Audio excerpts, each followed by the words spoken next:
What is going on, everybody? It is the Icebreaker here. I'm back here with another video, some more hockey content coming your way. So now that we're in the month of August, we are in the driest stages of the NHL offseason. Free agency, there's not really a ton of guys that are being signed anymore. This is a quiet period when it comes to trades, and a lot of the media people surrounding the NHL world are kind of taking vacation, so there's not a lot of hockey content to go around at the moment. So with that, I'm going to give you guys a little bit of hockey content, people who are starving for it around this time. So to kick things off today, I'm going to be giving you my Central Division standings for the upcoming season. These are going to be my predictions. Now, I'm probably early on this train because most people are going to do these season predictions in like October, nearing the start of the season. But you know what? It's August. I don't really care. I already have my assessment laid out. So I'm going to give you guys my predictions right now. And I just want to say before I get started, a big thanks to the support of my last video of my 10 bold predictions for next year. Over 1,000 views at this stage. That's really awesome. It's a rarity for this channel. So thank you guys for the support. Love the engagement in the comments section. So without further ado, we're going to kick things off. I'm going to do this for every single division. I'm going to start things off with the Central Division.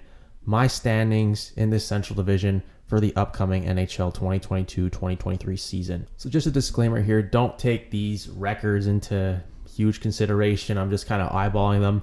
But in 8th place, last in this Central Division, I got the Chicago Blackhawks with a 23-52-7 record for a total of 53 points. My reasoning for having the Blackhawks last is very simple. This is a rebuilding team that's made it quite clear that they are a tanking team next season. They're going to be tanking hard for Connor Bedard.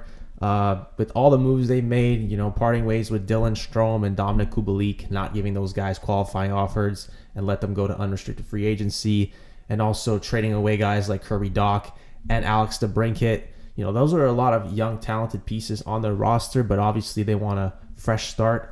And it looks like they're going to be a very bad team. With all the moves they made, it looks like they're not done yet. It looks like they're going to be trading away Patrick Kane, Jonathan Toews, potentially Seth Jones, who they literally just acquired last season and signed him to a massive contract. That's going to be really tough to move some of those guys. But, you know, Kane and Toews have 1 year left on their deals, I believe. But looking at this roster, I don't see how this team is going to be competitive whatsoever in that Central Division. They're going to be among the worst offensive teams in the league with all the overhaul of talent that they got rid of. And they basically, you know, got some middle tier replacements, which will be okay, but still the offense is definitely going to take a step back, especially losing, you know, perennial 40 goal scorer Alex DeBrincat. That's the main reason why. Obviously, look at the defense. It's probably not much better. And even in goal, I mean, you lose Kevin Lankinen, you trade away Marc-Andre Fleury in the trade deadline last season. You bring in Peter Mrazek, who most likely is going to be the starting goaltender. So for every team, I did iron out top 5 leading scorers that I could see for next season. If Patrick Kane is still on the team and sticks with them for the majority of this season, he should be their leading scorer. Although I have him finishing under a point per game. A lot of people might be questioning what Alex DeBrincat's going to be without Patrick Kane. I just wonder what Patrick Kane's going to be at without Alex DeBrincat, because, you know, they don't have an elite goal scorer anymore. Who's he going to be feeding that puck to? That's why his point totals, I see that taking a bit of a dip for him. There's other guys that are probably going to still have to produce points, but, you know, guys like Seth Jones, I don't think he's going to have as dominant as an offensive season just with the pieces he has surrounding him. Jonathan Toews is probably likely going to be in the 40-point range. He's definitely their number 1 center at this point, but yeah, maybe not the player he once was, but still should put up decent numbers. But again, it's going to be tough on this Hawks team. The other 2 guys I have ironed out here are the 2 guys they signed to 1 year deals. Probably going to be flipping both these guys at the trade deadline. Max Domi, he's a decent middle 6 forward. Maybe he could kind of pop off like he did in Montreal, you know, in a bigger role.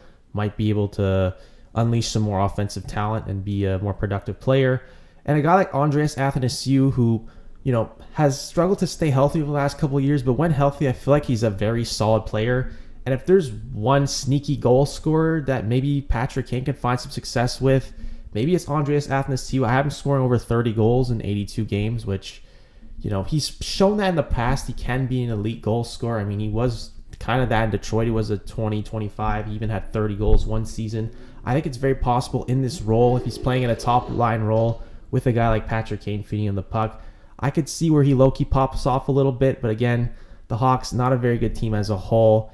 It's rebuilding time in the Windy City, and it's pretty clear that they're not going to be a very good team, so that's why I have them last in that Central Division. In 7th, I got the Arizona Coyotes with a 26-50-6 record for a total of 58 points. Kind of like the Blackhawks, also a rebuilding team. pretty much tanking on the fly, don't have a ton of talent, but I do think they're going to be slightly better than Chicago. Although the Coyotes maybe don't have the elite franchise talent like the Hawks do with Patrick Kane if they decide to keep him for a little bit longer. I just feel like the Coyotes are a little bit more of a well-rounded team. I think I like their goaltending a lot better with Karel Vindmelka coming off a very solid season despite the Arizona Coyotes being not very good, to say the least. I also think up front they're a much deeper team, and they have a lot of established NHL forwards. As to the Hawks, they're going to probably have a lot of rookies and prospects, or just guys who haven't quite reached their potential yet, so it could be a bit of a struggle. But for the Coyotes, they have quite a few established guys. Obviously, Clayton Keller had an amazing season when he was healthy. He was a near point per game player. I still think he's capable of being a 30-goal scorer, can hover around 60 to 70 points. I'm not sure if he's going to be at the near point per game pace he was last season, but I still think there's a lot of offensive potential there. Then also Nick Schmaltz had a very good season healthy as well. Had that 7-point night as well last season, which pretty crazy. But yeah, he should be a 60-point guy. He's a very solid playmaker, capable of scoring 20 goals. He's done that in the past. No problem there. Shane Gostisbehere coming off a very good season, bounce back here, if you will, playing as the number one offensive blue liner on that Coyotes team. Should still be a 40-45 point player. There's also Lawson Krause, who just signed a pretty nice contract for himself. He's a 20-goal scorer. He scored 20 goals last season in limited games. I still think he's capable of being a 20-40 guy, I guess, on this Coyotes team with not a lot of offense, but I still think he's a very solid player and, could be a very good middle six player down the line here. Then I decided to go with Barrett Hayton at number 5. I just think there's still offensive potential there. He was a very high draft pick, I believe back in 2018. He was like a 5th overall pick. I don't know if he's going to be a number 1 center. Hopefully he can become a number 2 or at the very least just a very quality number 3 center, but I definitely expect him to break out just a little bit more. So really, I just think that Coyotes are a little bit of a better team than Chicago, mainly due to their goaltending and their offensive depth, but clearly it's still not a very good team. They'll probably be with the Chicago Blackhawks, probably the 2 worst teams in the NHL, and as a result, the 2 worst teams in this Central Division. 6th in the Central, I got the Winnipeg Jets with a 38-36-8 record for a total of 84 points. To be honest, there's a lot of mediocre teams in this Central Division, and once I got to this point after getting through Chicago and Arizona, there's that 4 to 6 range of just kind of meh teams in the Central. Some of these teams could make a wild card. For me, I'm not really sold on the Winnipeg Jets right now. I kind of alluded to this in my bowl predictions video. They're an elite team. Obviously got a top 5 goalie in Connor Hellebuck, but I'm not a fan of the direction of this team is going in. Obviously they can score goals, and maybe Rick Bowness, I mentioned here, could improve their defensive structure, but I'm not totally sold on the team as a whole. I don't think they have enough talent on that blue line, and the offense, it's only half the game. And even with Rick Bowness, he's more of a defensive-minded coach. If that offense takes a slight step back and the defense doesn't improve, that leaves the Winnipeg Jets, once again, like last season, in mediocre territory. But the Jets always seem to prove me wrong every single season. Whenever I pick them to make the playoffs, they always miss the playoffs. And when I pick them to miss the playoffs, they always make the playoffs. So the Jets are just a tough team to read, especially entering this season. The success of this team, it comes down to Connor Hellebuck. He didn't come off the best of years. Obviously, he was still pretty solid. Goals saved above expected were in the positives, but, his statistical numbers were just not quite on par to what we expect from him being a top 5 goalie. But if he bounces back like he normally does, always has that Vezina caliber season, the Winnipeg Jets could very well find themselves back in the playoff race. But again, just not totally sold on the team right now, especially when you factor in the downgrade they got in the backup role. They got rid of Eric Comrie, who played pretty solid in that backup role. David Riddick coming in, replacing him. I don't think he's a very good backup. I would argue he's not even really an NHL caliber goaltender. He's just had a couple of really, really bad seasons. I'm not sure with him in the backup role. Connor Hellebuck, once again, is probably going to have to play north of 70 games. That fatigue sets in. I think that could be too much to handle for him. And the Jets, they just don't have the defensive support in front of him. That's why I could see the Jets struggling a little more than maybe people think. But in terms of the offensive players, I still think they should produce. Mark Scheifele's an above a point per game guy. Kyle Connor could be bordering around 50 goals. I do think he has that potential. I think he had 46 or 47 last year. So yeah, I have him scoring 49. He probably could hit 50. It wouldn't surprise me. Ehlers, when healthy, he is a 70-point player in my opinion. Dubois, coming off a pretty good season, although he kind of tailed off a little bit in the second half. He re-signed there for 1 year. Don't know if he wants to stay there long term, but when healthy, if he's on his game, he is a 50 to 60 point player and a very quality number 2 center. And then I got Blake Wheeler over 60 points. I do think he's going to take a slight step back in terms of his point per game production, just given his age. I think he's like 35 or 36 now. It's natural with guys in their mid 30s, they start to kind of decline a little bit. So overall, it was kind of tough to put the Jets down here in 6th, but I just like other teams in the Central better. I think they're just more structured, and I could see a little bit of a struggle. And like I alluded to in my bold predictions video, once again, I could see them kind of retooling a bit, tearing their core up a little bit, because things haven't quite worked out. And this season, I just think the West, I mean, it's still pretty weak, but I think the Central, there is some, teams in that Central division above them that made some pretty nice upgrades. And I just think the Winnipeg Jets, they didn't really address much to get any better. So that's why I think they're going to be missing the playoffs this season and are 6th in that Central division. Coming in the 5th spot in the Central division, I got the Dallas Stars with a 41-33-8 record for a total of 90 points. Honestly, I'm not really the biggest fan of the direction this team is going in. They got a lot of aging, overpaid vets who just haven't quite performed the last few years. And they got a great top line, some very solid young pieces coming up, and they're going to be superstar players in the future. But for me, there's no question the Dallas Stars are the ultimate tweener team. Some may say they could sneak into the playoffs as a wild card, and others will probably say they'll just barely miss. They're kind of in that range, or in that mediocre range. They're not a terrible team, but they're not an elite team. And I'm kind of betting on the latter. I have them just barely missing the playoffs in the Western Conference. To me, it's just an older team that's been carried heavily by their top line last season. And, the goaltending is pretty good. Jake Ottinger has a bright future. You can argue he is a top 10 goalie in the NHL already. But, he's coming off a historically great playoff series in which they ended up losing to the Calgary Flames in that first round. But, the regular season, he was okay. He wasn't amazing, but he was still pretty good goalie.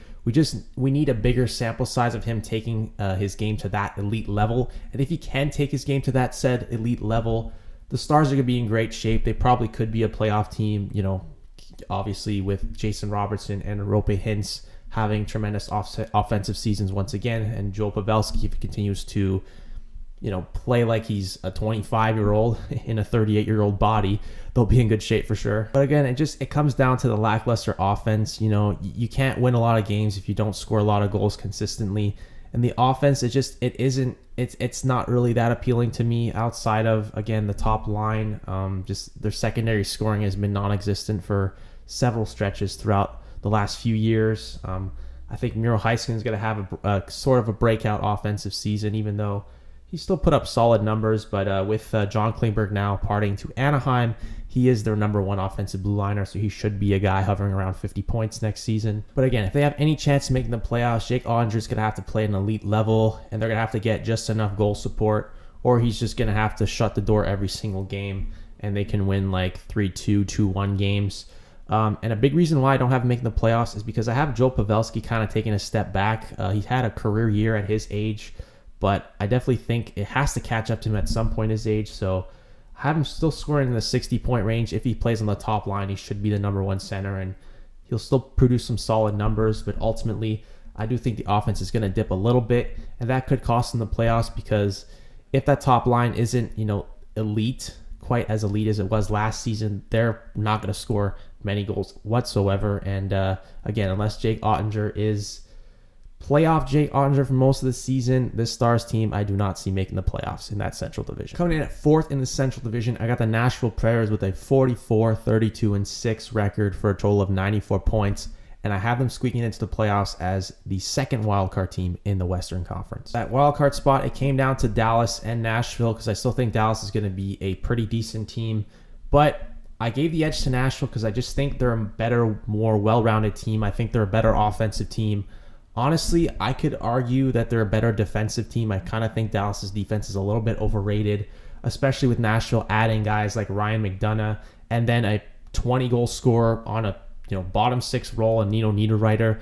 I just think the Nashville Predators are a more improved team entering this season, whereas Dallas, I don't think they really improved as much. Like Mason Marchment is coming off a career year. I just don't think he's going to be scoring at the rate he did last season. He was on a historically great Panthers team. But anyway, yeah, Nashville, more improved. I even look at their goaltending. I mean, David Riddick was not the answer there for them. He was just not a very good goalie.